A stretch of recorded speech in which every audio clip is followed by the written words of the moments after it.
Mesdames, Messieurs, bonjour et soyez les bienvenus dans cette édition. Voici les titres.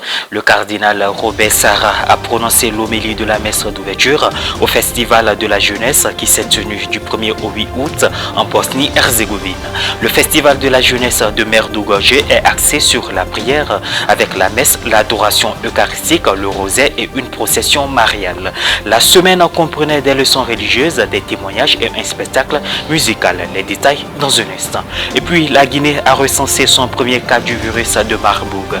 Les autorités sanitaires et l'OMS sont en alerte face à ce virus cousin d'Ebola. Cette maladie, qui est une première en Guinée, avait déjà été connue en Afrique du Sud, en Angola, au Kenya, en Ouganda et en RD Congo.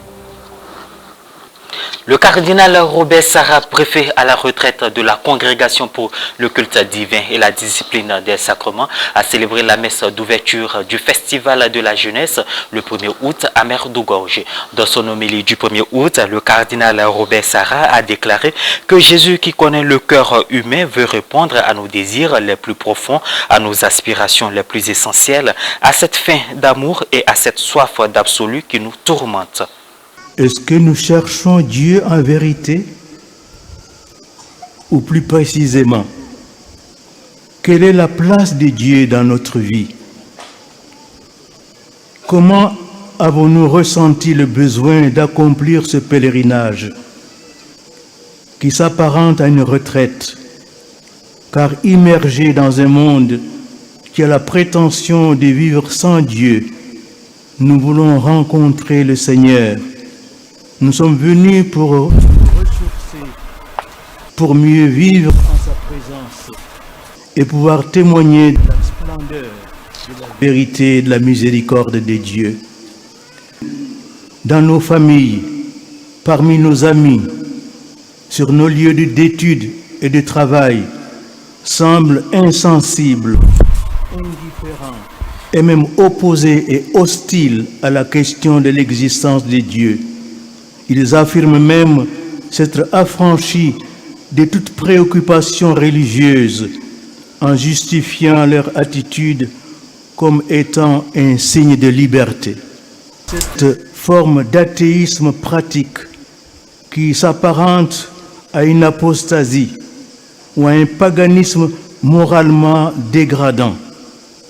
Nous avons entendu Saint Paul nous exhorter dans la deuxième lecture de cette messe à ne plus nous conduire comme les païens qui se laissent guider par le néant de leurs pensées et de leurs désirs, c'est-à-dire comme cet homme ancien corrompu par les convoitises qui l'entraînent dans l'erreur. Société saturée de bien-être matériel, l'égoïsme, l'hédonisme, le mensonge, la violence, la confusion au niveau des idées, où toute vérité, même la plus évidente, est bannie, ainsi que la décadence des mœurs, trop souvent légitimée par la législation de nos États.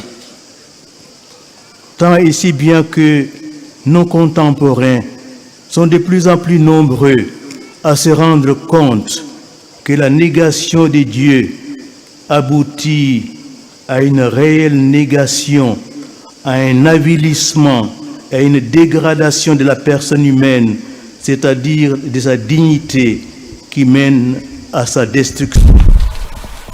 Saint Paul nous demande de nous souvenir de notre baptême et de nous laisser renouveler en revêtant l'homme nouveau, créé selon Dieu, dans la justice et la sainteté, conforme à la vérité. Le cardinal Robert Sarah a poursuivi que l'Eucharistie est un remède qui nous permet de quitter la rive de notre confort et de notre fausse sécurité, marquée par le relativisme, et de traverser vers la rive de l'évangile de la vérité et du salut de nos âmes. Parlons santé dans cette édition. La Guinée a enregistré un premier cas de la maladie à virus de Marburg, le tout premier en Afrique de l'Ouest, a indiqué l'OMS lundi dernier. Il s'agit d'une maladie hautement virulente qui provoque une fièvre hémorragique. La maladie à virus de Marburg se transmet à l'homme par les chauves-souris frugivores. Les précisions de Morel Pouty. La maladie à virus de Marburg a été détectée en Guinée. Il s'agit d'un cousin à peine moins meurtrier du virus Ebola, contre lequel il n'y a ni vaccin ni traitement. Il se manifeste par une fièvre aiguë, accompagnée d'hémorragies internes et externes, entraînant la mort dans 50% des cas en moyenne. La maladie, autrefois appelée fièvre hémorragique à virus Marburg, tire son nom de la ville allemande où il a été identifié pour la première fois en 1967 dans un laboratoire dont le personnel avait été en contact avec des singes infectés importés d'Ouganda.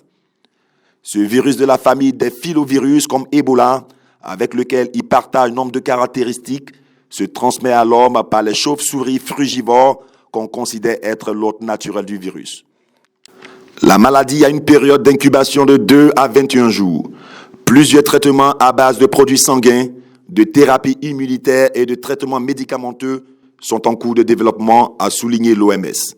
En Afrique, des flambées précédentes et des cas sporadiques ont été signalés en Afrique du Sud, en Angola, au Kenya, en Ouganda et en République démocratique du Congo.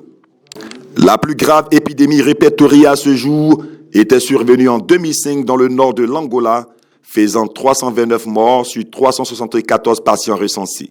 Les pluies diluviennes de la nuit du mercredi 11 août 2021 ont causé d'énormes dégâts sur l'ensemble du territoire nigérien. On dénombre plus de 4000 maisons effondrées et 52 morts. À Niamey, le village de Gabagoura est l'un des plus impactés. Plus de 80% des maisons parties avec les eaux, laissant la population dans le désarroi. Des habitants ont perdu leur maison. L'un d'entre eux a vu un de ses enfants emporté par le courant d'eau. Le colonel Sidi Mohamed, commandant du groupement des sapeurs-pompiers et son équipe, sont constamment sur le qui-vive pour porter assistance aux victimes, des victimes qui sont souvent à l'origine de ces inondations.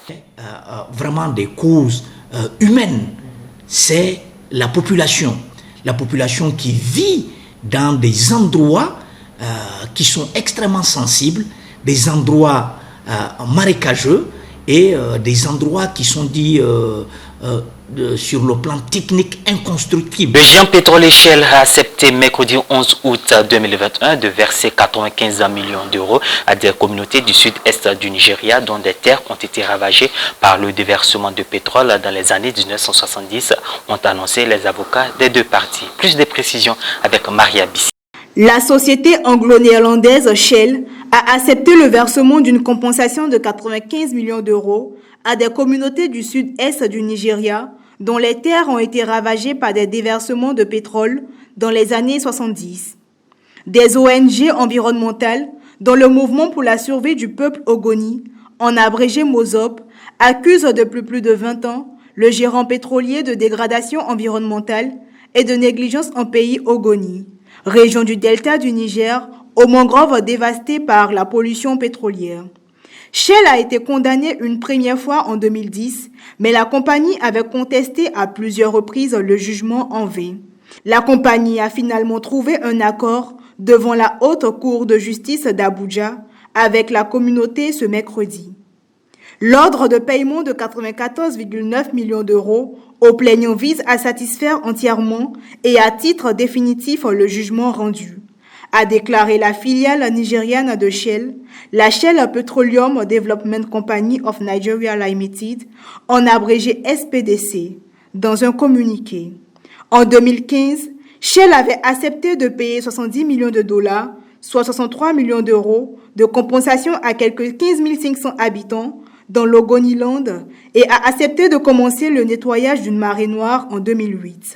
Même si la compagnie a toujours assuré que les sabotages artisanaux par les habitants des oléoducs étaient les premières causes de pollution. Et voilà, c'est l'essentiel à retenir de cette session d'information. Merci de l'avoir suivi. Portez-vous bien.